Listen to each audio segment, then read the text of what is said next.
my mom was like, just come home, just come home. I just want to see you, just come home. So I got home, and thank God for family. Hey, thank God for family. Oh, thank God for family.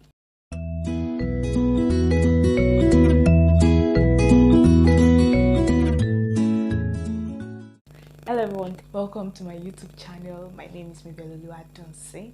Subscribers, thank you for coming back, and to those who are new here, kindly click on the subscribe button as well, the notification bell, so you can get notified whenever I drop a new video. This episode I'll be talking about depression. And there is something about depression. You can actually be depressed and you won't know. To start with, I have been depressed before, and if I'm to talk about it, I just feel okay, this is just the best time to talk about it. Well, I've been contemplating whether to discuss this topic or not, whether to share my story or not, though I go in depth. But I'll just talk about it. The best way I can talk about it. So, talking about depression, I was depressed around February, and I got myself in August this year. This particular video, I'll be telling you what happened and overcame, and I'll be telling you how I didn't kill myself, because I was depressed, and that started around February, and all thanks to God, it started. I don't really know when, but I think it's just collided with the ASU strike. If you're in Nigerian, I think you should understand. So during that period, and when it started, I was at school, and one thing I did first, and there is hard to talk to someone. I had to talk to someone about what I was going through. I talked to a friend. I was like, they was able to say, okay, now let's see how it's gonna be. So the next thing I did was to call my mom. This is what is actually happening to me at the moment, and I need to pray for me. That was all. And she was like, my dear, you're on ASU strike, and I'll send you transport fare, just come.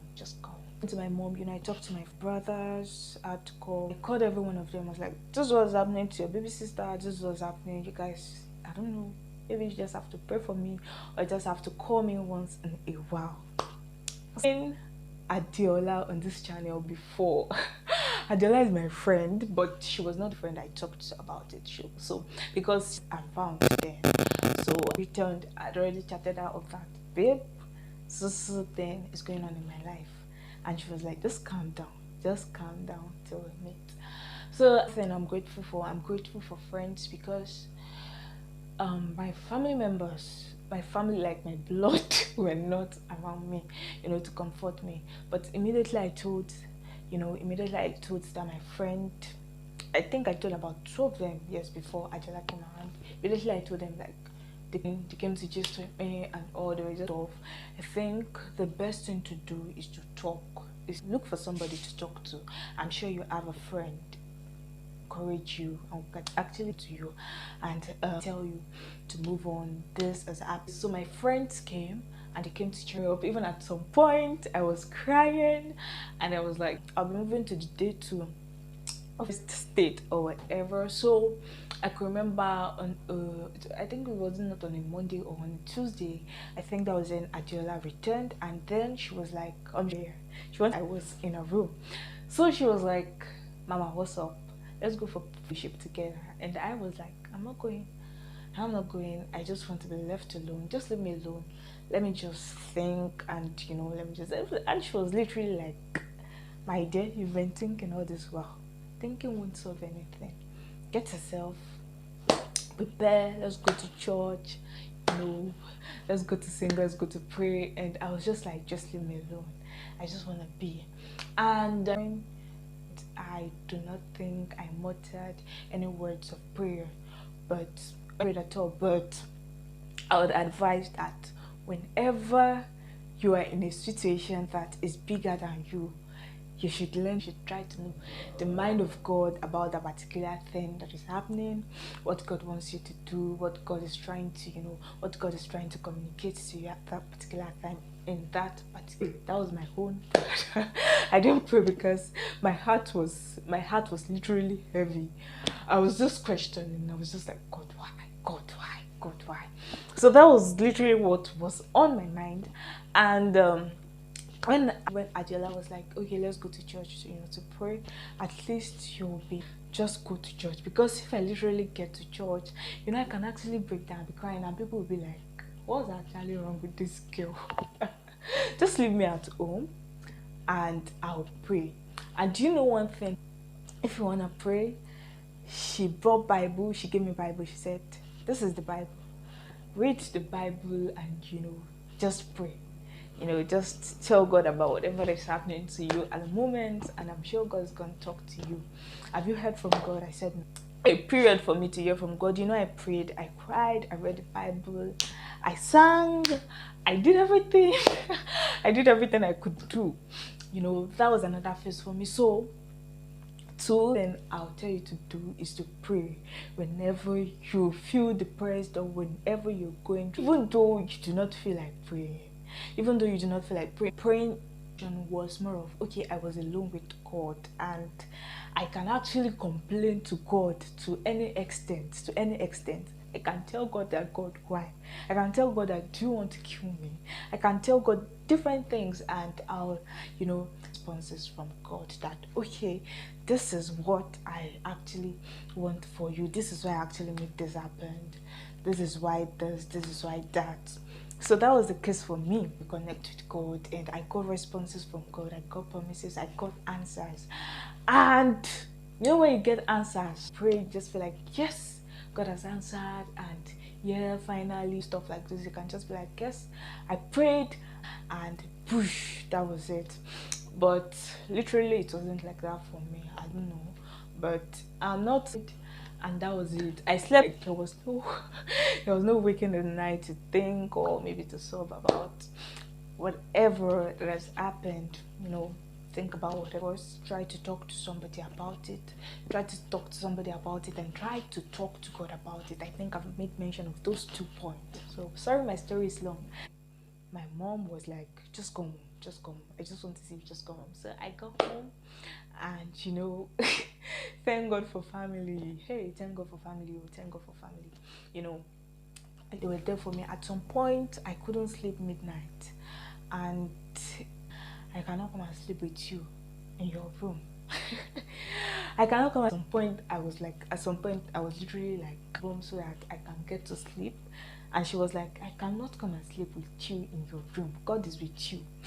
Not like I was scared or anything, but I was scared of not being able to sleep. And she was like, literally like, you, whenever you wake midnight, just try to pray. So what I did, I wake midnight, whenever I would just be pressing my phone, trying to see, just watch a movie or stuff like that. So that was literally it for me. In my mind, really make me, to while away time instead of, thinking, or instead of crying and all sorts. So, and those midnights, my mom would as well come online. Was online. She would chat me up, and she would be like, are you up? But I just want you to know that everything will be fine. You just have to be fine. Some gone, and they cannot even, worrying about life, or about what life has brought them, or about anything. They're not worrying about if you pray. You just have to calm. You just have to tell God, and you know what? You'll find sleep, and we chat like that, consistently like that, till I would fall asleep. So that's still, that you need to open up to someone who would be able to, and high on you, would be able to watch over you, and just be stubborn girl, right? So this continued till so there was also strike actually. So I was like, okay, let me just find something doing. So I traveled to IB. At that point, Adela was like, okay, let's go to IB, let's go do some stuff. So we went to visit my aunt. And we stayed together. At that time, and that I would do whatever was going on with me. I needed something to do. I just want, in doing something it for me, location. Let me change the location to where I'm not, where I'm not really known, where people won't be like, no, this hasn't been your vibe, what's up with you, you've never looked like this before. And that really helped because I wasn't known there aside my aunt and the family. So that was the first step to do something new. And during that period also, I also, I got, because I was like, what, it's either you or nobody. It's either you or nobody that can deliver me from whatever I was going through. And so that was it for me. I prayed consistently. I watched stuff online that were I was just like, what, this period is just gotten high. It's just gotten high. Really checking on me, and they were just like, what, you just have to calm. Like my friends are also my friends are so wonderful. My friends are very, very wonderful. To the few persons that I know, big shout out to you. So people, how you had to come back home. What happened if I had to come back home? Telling you guys what happened in May, June, July, and how I overcame it, because this is already becoming longer than dead. But I'm sure you do gain something from this particular video, which is, and if a lovely friends are on the same page member, and as well, do not forget to talk to God about it. Do not forget to know what God's saying about it. Do not forget to talk to God about it. And killing yourself, do not kill yourself, because you're suffering from something, because depression, and you feel killing yourself is just the best option for you. And when you kill yourself, do you expect that you will go to heaven or what? You shall go to hell. You shall go to hell. So try to talk to somebody, try to talk to God. That is the main point in this episode, you guys, to continue how to tell you guys, and I'll come into my YouTube channel. Kindly subscribe. If you are yet to subscribe to my YouTube channel, kindly subscribe, because I know that some people are not subscribing to just watch this video and you just go. Subscribing won't take a dime from you. It won't mean that you will enjoy the story I am unveiling. Thanks for joining me on this episode.